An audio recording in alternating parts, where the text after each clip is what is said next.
Got your back. This is talk. Suspects have a foothold in this area, and they're refusing to cooperate. Entry team, you are cleared to proceed with the mission. What is a search warrant? If you're lucky enough to live in a country that has rule of law and recognises basic human rights, police can't just barge into your house and do whatever they want. In the first 2 Ready or Not missions we've played through, there was some kind of live emergency like the robbery or the active shooter hostage situation. Police will usually have powers that allow them to enter a private property in an emergency without permission. But what if, like in this example, you've got a meth lab operating that we've got good intelligence for, we've got good information about it, and the public expects us to stop them, to do something about it, but we don't have permission? Well, we can apply for a warrant. Police will go to a courthouse, to a magistrate or judge, and they're going to sign off on the warrant. Or they might say, no, you don't get to do that. You can't go into this house. You can't search it. And it's essential that we have this higher authority to check and have this oversight, because what it means is you're withdrawing some basic human rights to privacy and not to be interfered with in your home, because it's in the public interest. These grubs are in a meth lab causing harm to the rest of society around them, and we're going to be the ones to stop them. So I've split my team into 2 here. I've put the red team on the door to the left, while blue takes this side, because I found previously they like to loop back through that room and come up behind us. I later realised the door was locked and it was pointless to put them on it, but whatever. My gas grenade also bounced off something and went near instead of long, didn't have the effect I intended. I don't know if it's bouncing off invisible objects or I just suck at throwing grenades. Move in and clear it. Getting into place. Hands up!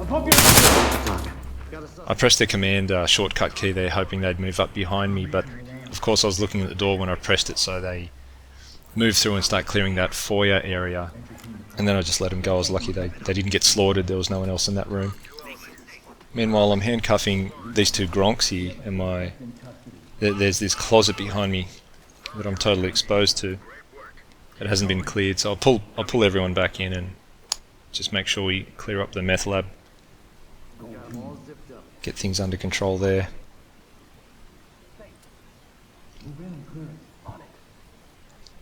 So, moving on into the foyer, we have 3 doors to the front, stairway to the right, moving up behind us, a balcony section with open doors. And if we're moving through any area, we want a gun pointed at every doorway, every place that a threat could appear from. You pretty much want to be in like a porcupine shape.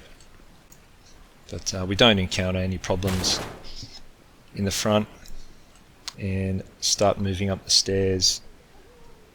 So I realise that door's open, trying to cover that, and I'm going to have to take that hallway and pie to the left. They're watching the door to my right, but they're not going to be taking this angle that I need. So if you think about where my back was facing that whole time, it's long down that room and I could have got shot.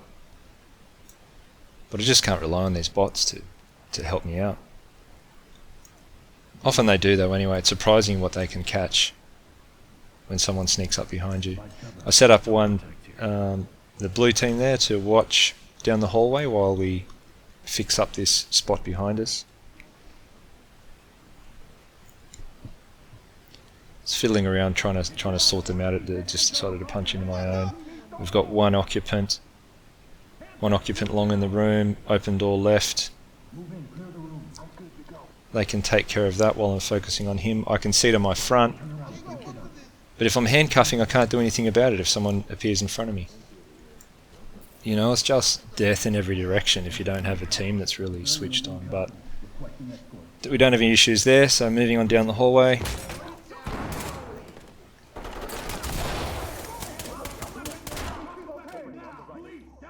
This door is open, and I'd prefer that my team didn't push all the way to the left corner, because now they're exposed to fire from down the end of a very long hallway.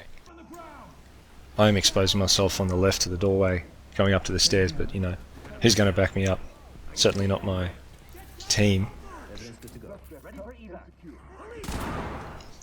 And of course this dummy has exposed himself to the far end of the hallway, and he had to shoot someone that we couldn't arrest. So now someone's dead because of this idiot. Thanks, mate. There was no one in the attic. Very lucky, because as you're moving upstairs like that, your head is exposed in 360 degrees. Impossible to do it safely when it's that narrow. This map is very big with a lot of rooms to clear, a lot of structures to clear.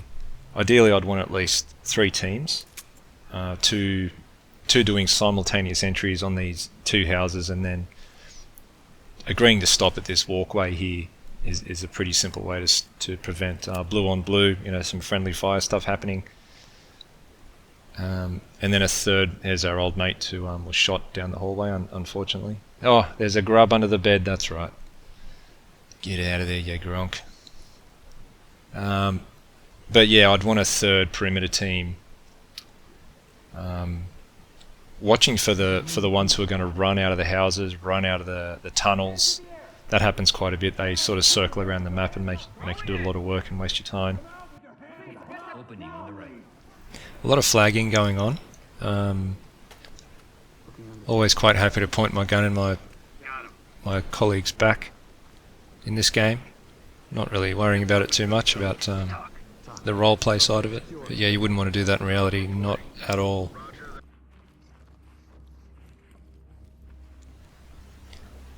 So they're going to move up to this door that's open and get shot at as they're setting up.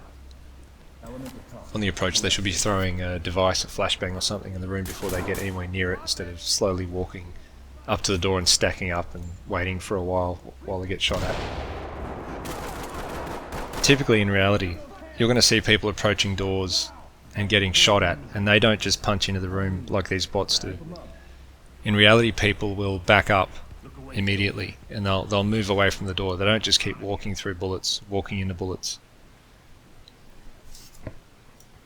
Once there's lead coming out of the fatal funnel, people back up. It's very, very rare to see the opposite reaction. And it's reasonable, because it doesn't make any sense to keep pushing through that door. Might as well be a brick wall at that point. When I come into this room, there is that closed door to the right, but there's all these exposed angles around, which makes me want to move forward and skip that door on the right for now. Should probably have to hold that door while we clear the rest, but whatever. It's not an exact science, I don't believe. CQB clearing structures, clearing rooms.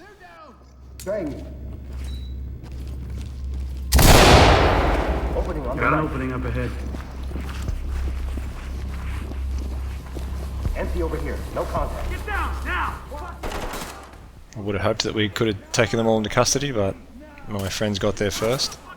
If there's a way to have bots throw devices, flashbangs and whatever, through open doors from quite a distance away instead of walking up to the open door like an idiot, please let me know. That's what I need at the moment. Hitting him with the gun to make him surrender. This was completely accidental. I think I've pressed F and then hit G, which is like instant grenade button.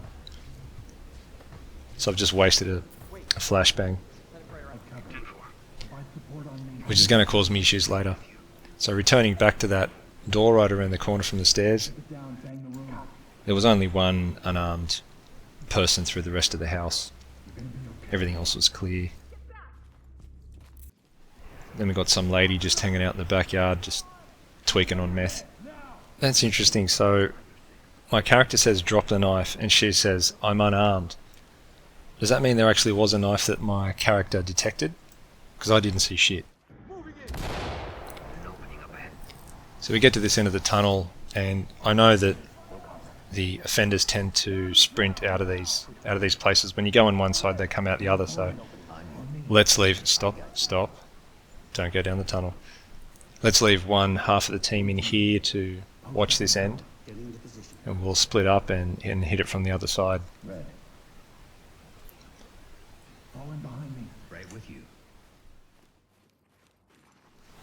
And coming up here is the most interesting part for me.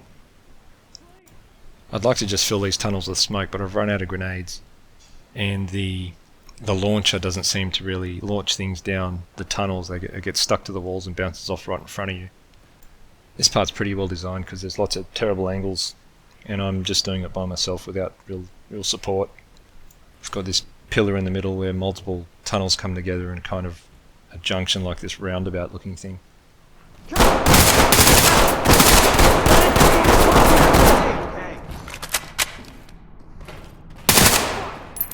So that's complete failure as far as I'm concerned. That's an F. Let's break it down. What happened, aside from police brutality? There's a few things happening. The first is the pillar problem. When you make contact with the enemy around the side of a pillar, and then one or both of you retreat so that you can't see each other. The simplest approach is to keep your gun trained on the position that you saw them last. Then you can wait for them to peek again, just shoot when you see movement.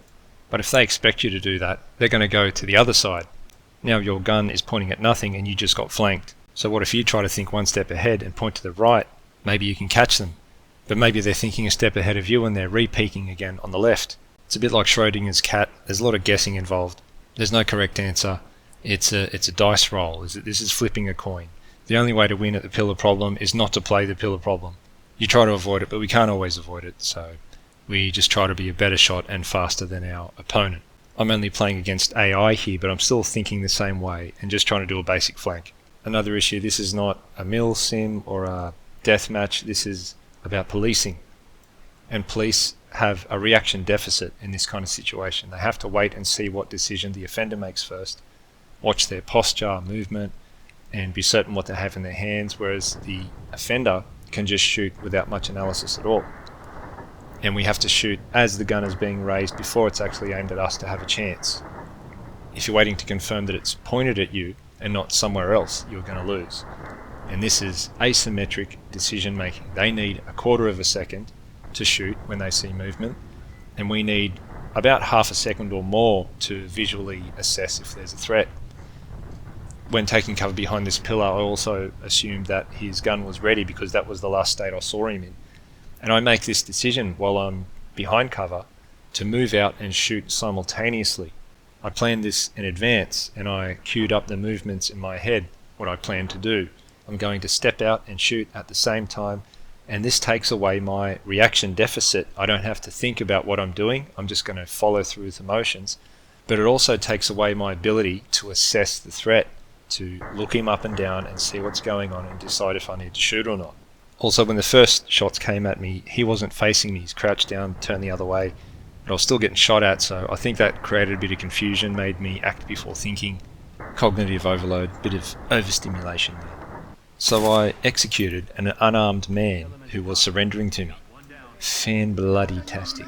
I thought there was no way I'd get an A result after that, so I just marched through and shot everything that moved from that point on, just to finish the map, but weirdly enough I still got an A even though I did something which is pretty horrendous. Unjustified use of lethal force. You do not get an A+.